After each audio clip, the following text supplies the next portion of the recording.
సాయం సంధ్యా సమయం సుమారు 6-7 గంటల ప్రాంతం. ఏప్రిల్ మాసంలో చల్లగాలులు ఆహ్లాదంగా శరీరానికి తాకుతున్నాయి. ప్రకాష్ అమెరికాలో లాస్ ఏంజల్స్లోని orange county lake forest road పైన నడుస్తున్నాడు. బయట వాతావరణం చల్లగా ప్రశాంతంగా ఉన్నప్పటికీ ప్రకాష్ మనసు గందరగోళంగా ఉంది. ప్రకాష్ కొడుకు కోడలు అమెరికాలో ఉంటారు.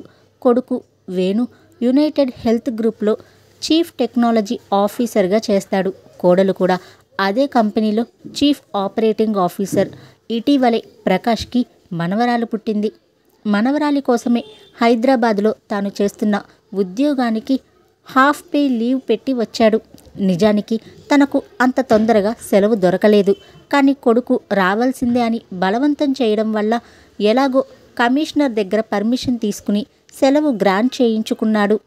భార్య ఉమతో సహా అమెరికాకి వచ్చాడు. అంతా బాగానే ఉంది. కానీ మనసులో ఏదో తెలియని బాధ కలగసాగింది. ఆర్థికంగా ఎలాంటి సమస్యలు లేవు. తన భార్య కూడా ఉద్యోగే. ఇక్కడ కొడుకు కోడలు బాగా సెటిల్ అయ్యారు. ప్రకాష్ మనసు వ్యాకుల పడుతోంది. తనకు ఎందుకు ఇట్లా జరుగుతోంది? ప్రతి తండ్రికి ఇట్లాగే జరుగుతుందా? ఇది అందరి తల్లిదండ్రుల ఆవేదన. ప్రకాష్ మనసు భారమవుతోంది. లేక్ ఫారెస్ట్ రోడ్డు చాలా ఎత్తు మీద ఉన్నట్టు ఉంటుంది. రోడ్డు పైనుండి వెళ్తే తమ అపార్ట్మెంట్ కనిపిస్తుంది. బాల్కనీలో ఉమ నిలబడి ఇటువైపే చూస్తుంది. ఒడిలో మనవరాలు కేరింతలు కొడుతోంది. అటే చూస్తూ నడుస్తున్న ప్రకాష్ కనుకొలుకుల్లో నుంచి నీరు నిలిచింది. కొనగోటితో చిమ్ముకుంటూ నడుస్తూ ఆలోచిస్తున్నాడు. ప్రకాష్ కొడుకు ఇంజనీరింగ్ కంప్యూటర్స్ పూర్తి చేసుకున్నాడు. క్యాంపస్ సెలక్షన్స్ జరిగాయి. బెంగళూరులో ఉద్యోగం వచ్చింది. కానీ ఇండియాలో ఉద్యోగం ప్రకాష్కి చేయడం ఇష్టం లేదు. పోనీయండి, ఇండియాలోనే ఉండటమే మేలు. మనము వాడు కలిసి ఉండొచ్చు. మనం అనుకున్నది ఒక్కడే కదా అంది భార్య ఉమ. లేదు, వాడు అమెరికా వెళ్లాల్సిందే. మరో యూనివర్సిటీలో అప్లై చేయమందాం. నేను హైదరాబాద్లో ఉద్యోగం, వాడు బెంగుళూరులో ఉద్యోగం. ఏం బాగుంటుంది?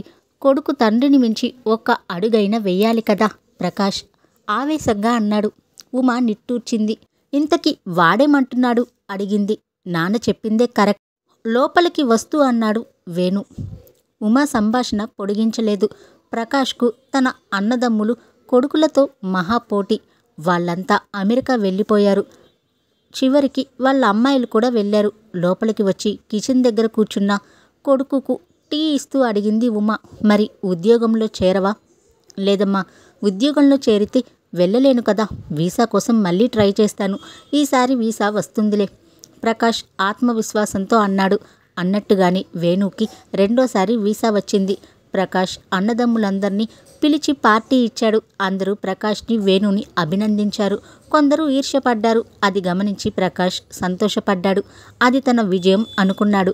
వేణు అమెరికాకు వెళ్ళిపోయాడు. ఎంఎస్ పూర్తి చేసి ఉద్యోగంలో చేరిపోయాడు. అక్కడే తనలాగే అమెరికా వచ్చిన తెలుగు అమ్మాయి సుమలత పరిచయమైంది. ప్రేమ పెళ్ళయింది. ఆ వైపు పెద్దలు ఈ వైపు పెద్దలు అంగీకరించారు, హర్షించారు. తరువాత వేణు సుమలతలకు ఒక కూతురు పుట్టింది. అనివార్యంగా ఉమా ప్రకాష్ అమెరికా రావాల్సి వచ్చింది. అక్కడ మొదలైంది అసలు కథ. ఓ రోజు రాత్రి ఉమా, వేణు, ప్రకాష్ డైనింగ్ టేబుల్ దగ్గర కూర్చుని డిన్నర్ చేస్తున్నారు. వేణు వచ్చినప్పటి నుంచి అక్కడ పద్ధతులు చెబుతున్నాడు. ప్రకాష్కి ఇది నచ్చడం లేదు. హైదరాబాద్లో తను పెద్ద ఆఫీసర్, అలాంటిది తనకు ఈ పిల్లకాయ ఇవన్నీ చెప్పడమేంటి? భోజనం చేస్తూ ఉండగా ఫోన్ వచ్చింది.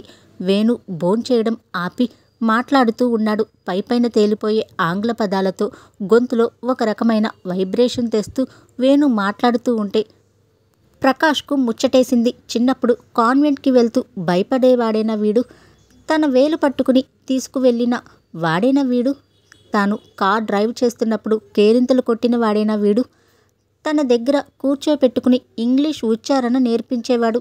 తన కొడుకు తనలాగా ఇంగ్లీష్ మాట్లాడాలని తనకెంత ఉబలాటంగా ఉండేదో.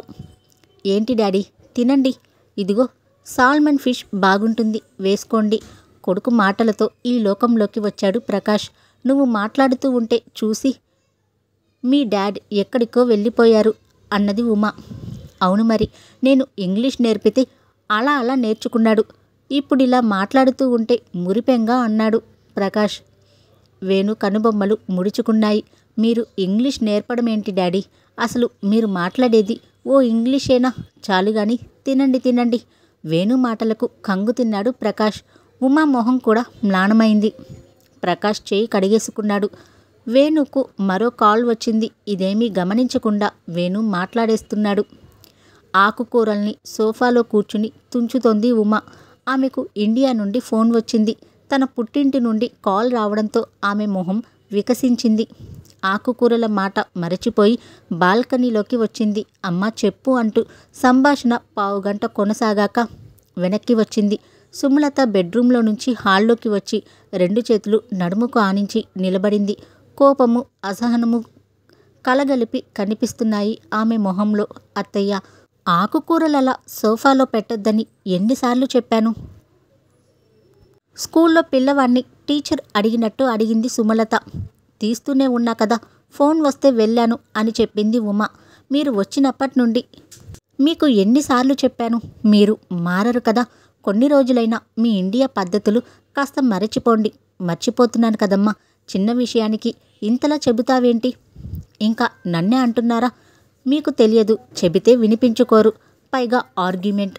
విసవిస లోపలికి వెళ్ళింది సుమలత. ఉమా ఆకుకూరలు తీసుకుని మళ్ళీ తుంచసాగింది. మరో రోజు సుమలత ఆఫీస్ నుంచి వచ్చేసరికి పాప ఏడుస్తోంది. ఉమా ఎంత ఊరడించినా ఆగడం లేదు. ఏమైంది? వస్తూనే మొహం చిట్లించి అడిగింది సుమలత.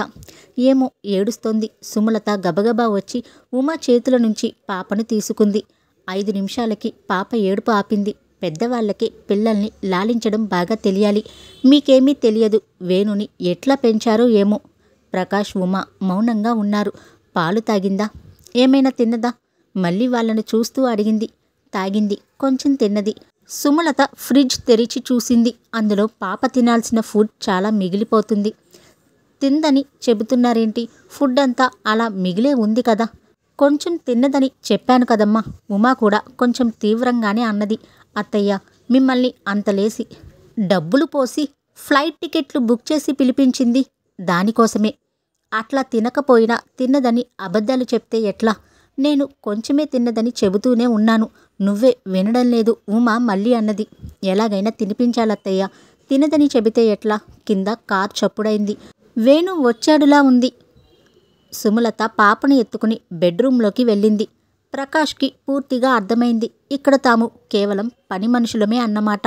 తండ్రిగా తనకు, తల్లిగా ఉమకు ఎంతమాత్రం గౌరవం గాని స్వతంత్రం గాని లేదన్నమాట. హైదరాబాద్లో పెద్ద మనిషిలా చెలామణి అయ్యే తను ఇక్కడ తన కొడుకు ముందు ఎంత హీనమవుతున్నాడు. ఇక్కడి నుండి తొందరగా వెళ్ళిపోవాలన్నా కుదరదే. టికెట్ బుక్ చేసేది వాళ్ళే. అమెరికా ఆనందాన్ని మర్చిపోయి త్వరగా ఇండియా వెళ్ళాలన్న ఆలోచనలో మునిగిపోయాడు. తన ఊరు, తండ్రి గుర్తుకొచ్చారు. తన తల్లి తండ్రి కూడా తనలాగే బాధపడ్డారా? తను ప్రవర్తించినట్టే తన కొడుకు ప్రవర్తిస్తున్నాడా? అక్కడే చెట్టు కింద చష్టా ఉంది. మెల్లగా వెళ్ళి దానిమీద కూర్చుని కళ్ళు మూసుకున్నాడు. రాఘవయ్యకు మనవణ్ణి చూడాలని ఆత్రంగా ఉంది. నిన్ననే కొడుకు ప్రకాష్ ఫోన్ చేశాడు. అమృతమ్మ, రాఘవయ్య కరీంనగర్ జిల్లాలోని సొంత ఊరు పెద్దాపురంలో ఉంటారు. రాఘవయ్య కొడుకుని చాలా కష్టపడి చదివించాడు.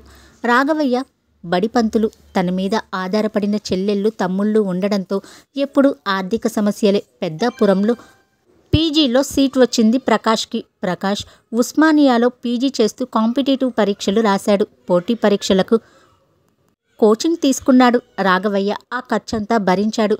తన బంధువర్గంలో కొడుకుని ఉన్నతంగా చూడాలన్నది రాఘవయ్య కోరిక కూడా. రాఘవయ్య కోరిక నెరవేరింది.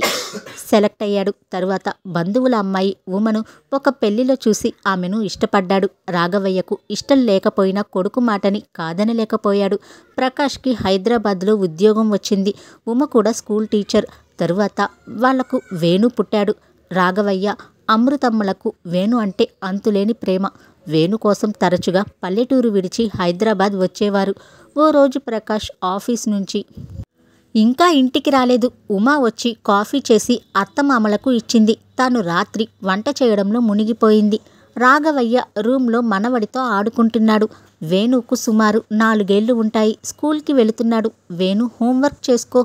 ఉమా వంటింట్లో నుంచి కేక వేసింది. వేణు రాఘవయ్య ఆమెను పట్టించుకోలేదు. రాఘవయ్య పోతన పద్యం చెబుతూ ఉన్నాడు మనవడికి. కలడందురు దీనులయడ కలడందురు పరమయోగి గుణముల పాలన్. వేణు పద్యాన్ని ముద్దుగా చెబుతున్నాడు. రాఘవయ్యకు నస్యం పీల్చడం అలవాటు. నస్యం ముక్కులో పెట్టి గట్టిగా తుమ్మాడు. ముక్కు నుంచి కాస్త నస్యం ఎగిరి వేణు మీద పడింది. ఉమా ఒక్క ఉదుటిన పరిగెత్తుకుని వచ్చి వేణుని బాత్రూంలోకి లాక్కుని వెళ్ళి స్నానం చేయించింది. బయటకు తీసుకువచ్చి వీపు మీద 2 బాదింది. వెధవ, హోంవర్క్ చేసుకోరా అంటే వినవు. ఇప్పుడు బాగా అయ్యిందా? కొడుకు మీద అరిచింది. ఇప్పుడేమైందమ్మా అట్లా కొడుతున్నావు? రాఘవయ్య అన్నాడు. ఇంకేం కావాలి? మీరు నస్యం పెట్టుకుంటే వాష్ బేసిన్ దగ్గరకు వెళ్ళి పెట్టుకోండి. ఇట్లా చేస్తే ఎట్లా? చీదరగా చూస్తూ అంది. రాఘవయ్య చిన్నబుచ్చుకున్నాడు. మెల్లగా లేచి తనకు కేటాయించిన బెడ్రూంలోకి వెళ్ళాడు. ఆదివారం ఉదయం 8 గంటలు. రాఘవయ్య డ్రాయింగ్ రూంలో పేపర్ చదువుతున్నాడు. అమృతమ్మ 2 కప్పుల్లో టీ తెచ్చి ఒకటి రాఘవయ్యకిచ్చి మరొకటి మరో కుర్చీలో కూర్చుని ఒకటి తను తాగుతోంది. ఆదివారం కొడుకు కోడలు ఆలస్యంగా లేస్తారు. రాఘవయ్య అమృతమ్మలు మాత్రం అలవాటుగా 6ంటికే లేచారు. టీవీ కార్యక్రమాలు ప్రవచనాలు అయ్యాక రెండోసారి టీ తాగుతున్నారు. ప్రకాష్ లేచి బయటకు వచ్చాడు. సోఫాలో కూర్చుని పేపర్ తిరగేస్తున్నాడు. టీ తాగుతావా ప్రకాష్? అడిగింది అమృతమ్మ. నేనింకా బ్రష్ చేసుకోలేదు. ఉమా లేచి పెడుతుందిలే అన్నాడు ప్రకాష్. అమృతమ్మ మళ్ళీ అంది. లేచి వెళ్ళి ముఖం కడుక్కో. టీ ఎక్కువే పెట్టాను, నీకు ఇస్తాను. ప్రకాష్ కాస్త విసుగ్గా అన్నాడు. అమ్మా, నువ్వు చేసిన టీ నాకు నచ్చదు. ఉమా పెడుతుందిలే. అమృతమ్మ మనసు చివుక్కుమంది. మౌనంగా ఉండిపోయింది. తరువాత ఉమా లేచి టీ పెట్టింది. ప్రకాష్ బ్రష్ చేసుకుని వచ్చాడు. ఉమా చేసిన టీ తాగుతూ రాఘవయ్యతో సాయంత్రం మా ఫ్రెండ్స్ వస్తున్నారు అన్నాడు. ఓ, నేను బయటకు వెళ్ళి మటన్ చికెన్ లాంటివేమైనా తేనా? రాఘవయ్య ఉత్సాహంగా అన్నాడు. నేను వండి పెడతాను, మీరు వెళ్ళి తీసుకురండి అమృతమ్మ అంది. అవన్నీ నేను చూసుకుంటాను. వంట సంగతి ఉమా చూసుకుంటుంది. మీరు మా ఫ్రెండ్స్తో సాధ్యమైనంత తక్కువ మాట్లాడండి నాన్న. మీ భారత భాగవతాలన్నీ వాళ్లకు చెప్పకండి.